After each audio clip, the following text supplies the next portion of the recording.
All right, good evening, everyone. As we conclude day one of the NCAA Baseball Championships Knoxville Regional, we're now joined by representatives from the University of Tennessee. From left to right on your screens, head coach Tony Vitello, the student athletes Drew Gilbert and Connor Pavoloni. We'll take questions one at a time using the raise your hand function. We'll take those questions without follow-up so that we can get to as many outlets as possible. And as we're waiting on questions, Coach, if you'd start us off with some opening statements. Yeah, it's hard to put any rational thought to that one. I mean, literally blood and guts game. I'm bleeding somehow, probably my own doing. But, I don't pay much attention to stuff that's on media. I watch the selection show in my office. All I want to know is who we were playing. But it's hard to kind of silence the noise. And people talked, and they got the game they expected. You got a 1 seed and a proper 2 seed going at it. Friday night with their aces, and that's what you get. That's what you get in our league every Friday night, and certainly that's what you should expect in the postseason. And it's hard to say we gutted it out more than they did because they played really well, and they've obviously got a lot of talent. But fortunate enough to sit next to 2 guys next to me that I love being around, and I think the kids love being around each other. So they're dying to do that for many more days. Coach, thank you. We'll begin with questions one at a time, starting with Mike Wilson, Ben McKee, and Troy Provo-Heron.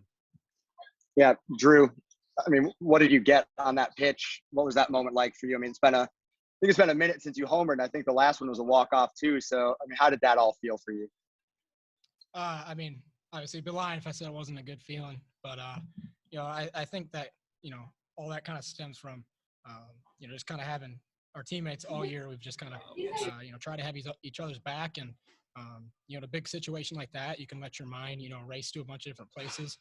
But, I just try to kind of let my mind shut off and just react. And I know my teammates got my back, and, I tried to have theirs there. Yeah, Tony, just what was your perspective on Drew's big hit? And can you also walk us through that 9th inning, starting with Pav's big at bat to take some pitches there and then line a hard ball right at the third baseman? No, and Liam's at bat, the out in the inning was just as good as any of the at bats. If you're going coach critique, but it's a reason you fight to play at home. I mean, the inning was basically kind of what you would like your guys to do every inning and have that sense of urgency, and that we're not going to go away or we're not going to die type deal. But it's tough to do. You got to play the situation, and in the 9th inning on your field, it makes it a little more comfortable. And all those at-bats were guys just grinding it out, trying to get on base for the guy behind him. And fortunately, the guy who still has his shin guard on his leg got the last say there.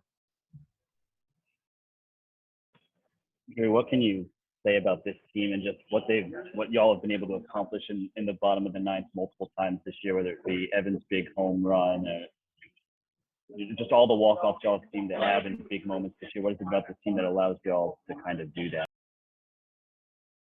That's for you, Drew. Lean in a little bit for us. Oh, okay. Earlier in the year, Coach V talked about, after our first walk-off, he said the first one, you get the first one, and then the other ones kind of come too. And, I think it stems from, us just kind of realizing that we're never out of the game. The game's not over until, the third out in the 9th inning or bottom of the 9th. And, we just try to get the next guy up to the plate. We don't quit playing until the game's over. So I think that's kind of where it stems from. Continue with Trey Wallace, Wes Rucker, and Ryan Shumpert. Hey, Tony, just you guys getting in that position and fighting back, how did you think you guys handled that last 9th inning at bat, even getting a couple guys on, even with the walk in the pressure situation? Guys, you could kind of see their presence or feel it even. Certainly a pretty good energy coming off them of determination, it seemed.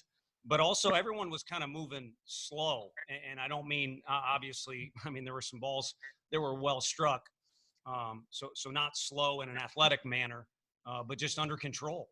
And heck, all of us have had moments, me several times in that game, where you're kind of out of control. And it's really tough to be your best in those situations. And in the 9th inning, if you're down, then we kind of need your best. We don't necessarily need results, but we need your best approach, and kind of that focused determination, but also kind of looseness to the guys was something that was evident. So it made you feel good in the dugout. Just the only thing that didn't make you feel great was the score. But again, fortunately, things went the way we wanted. For both of the players there, is there anything, a game that you can even sort of remotely compare that one to, with the frustration that it just seemed like there was so much frustration there for about 2 hours, and everything was kind of going the wrong way, stranded a couple of leadoff doubles, just a lot of tough stuff. And then the way that it ended, can you remember anything like that in your career? We'll start with Connor on that one. The only one that I can even remotely think of is just Max's walk-off against Arkansas. Going back and forth and just being against the wall for the longest time. It kind of brings back similar feelings. But even in that game, we knew we were never out. We just had to get the tying run to the plate. And I think, we said that about 100 times when we got in the dugout, was get the tying run to the plate. It was never about, trying to hit a walk-off grand slam, which is awesome for Drew. But it was just about tying the game. And then, once we get there, we can will our way, to another run. It just happened to work out, the way it did. But we knew we had to do it together. And I think that's, kind of the mantra of this team is we're going to do everything together. And, you don't have to beat one of us. You got to beat all 9 of us, including our starting pitcher. And I think that's what makes us so great is we love each other, and you're going to have to beat all of us, not just one of us. And to kind of piggyback off what Pav said, I think something about this team is pretty special is, when we get punched in the mouth, we always find a way to punch back, no matter the situation. And, the game of baseball, that's just how things are going to go. Sometimes it's not going to go your way, but it's all about how you respond. Tony, did you feel like after that go-ahead home run in the 7th inning that the team was rattled at all? And just how much energy or spark did the crowd kind of give at the start of the 9th inning when they kind of got to help get things going before Connor's hit?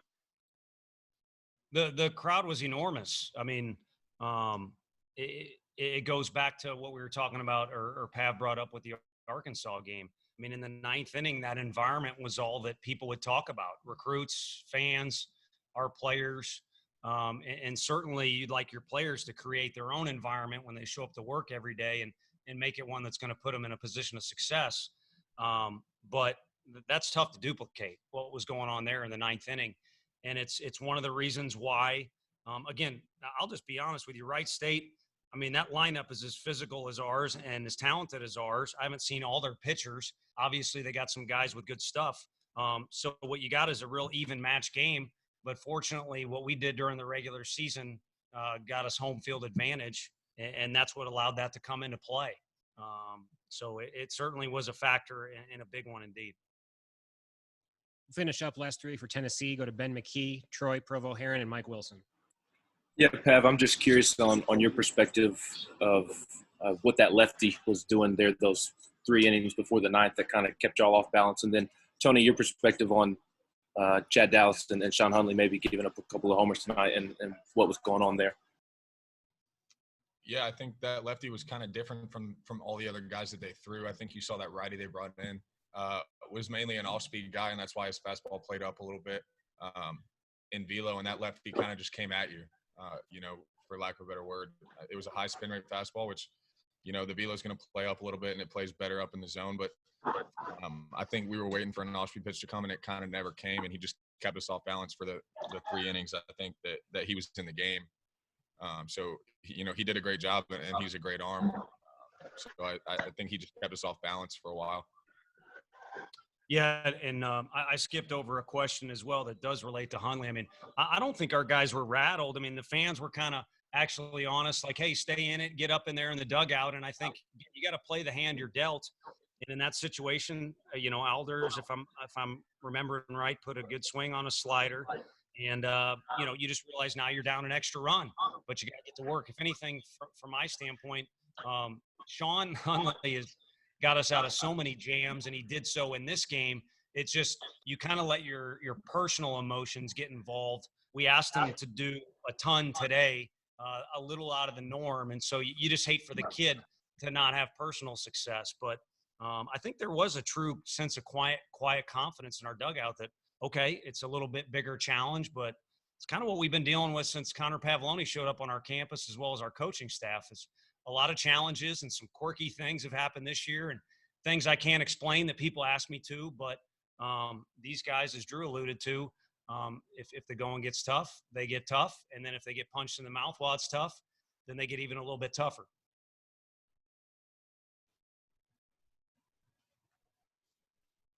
Mike, then Troy. Yeah, Tony, and I guess players too. That play that Max made, I think in the 5th, getting in the hole, knocking that ball down, and immediately throwing home. How important was that play? And then Durkay coming home from 3rd, was that just a contact? You guys going on contact with the infield in there? Yeah, and going back to another skip job by me. I mean, Chad Dallas was fine. He was facing a good team, and he got a lot of 2-strike counts where it looked like he was trying to strike guys out, and either they did a good job or on occasion he'd do a poor job. But the ball was jumping a little bit tonight, and to me, Chad does what he always does. He grinds it out, and he put us in a decent position to win. Obviously, he would have liked to have done better, and we would have taken more innings. But he put us in a position to win, which is all we can ask. And Fergie's play was the definition of Fergie. The guy's a winner. And it was an incredible kind of momentum saver because of the situation. We brought in Sean to put out a fire, and he did, but the ball kind of had eyes, and Fergie wouldn't have it. The guy's probably taken away more hits than anybody in the country at second base, with all due respect to anybody else. And then I'm skipping over one more. What'd you have? Durkay coming home with the infield in there. Is that just you guys going on contact? Yeah, contact play. And I think, Monday morning quarterback, oh, man, it was a bad throw, so hustle in there. Pete, love him to death. He's worn the Vol jersey more than any player in history, but Peter has not worn that jersey because he's fast. So he pulled up to stay in a rundown so we could, get the hitter in scoring position. It all worked out well. It just didn't look right to the fans or anybody else because it was a little bit of an errant throw. Maybe he scores, maybe he doesn't, but he was doing what he was supposed to there. Tony, I know you'd like more than 20 minutes to celebrate this one, but what do you know about Liberty heading into tomorrow and kind of what the challenge day is? We know plenty because of 2 years ago. Coach Jackson's not afraid to play anybody, so they came over late notice. We played a Tuesday game. And then obviously we played them twice in the regional as well. And what you got is an incredibly well-coached team. Up and down the lineup, they're athletic and they have good swings. And then pitching wise, they threw their guy today, and I see why they like playing behind him. Their lefty was pretty incredible to start off. So we'll dive into it a little bit more. We've got other people that have out hustled me and worked behind the scenes to have that prepared, but you hit the nail on the head. It's very difficult to talk to your kids in the outfield and say, we're in the middle of a tournament here. This was not a walk-off on a Sunday. It's kind of a chance to replay the Arkansas situation where it was such an emotional win on Saturday with Fergie helping us win game 2. You got to bounce back and play. Again, we're in the middle of a tournament, and controlling your emotions and managing your calories and seeing the thing through is required. But it's a good group. I think the SEC's helped prepare us for situations like getting back after it tomorrow and playing a great team. Like I said, we may be the 1 seed playing at home, but those other 3 teams, I think you all have already said it. Now I'll admit to it too. I mean, you got 3 2 seeds here. Gentlemen, thank you very much. We'll continue with Right Straight momentarily.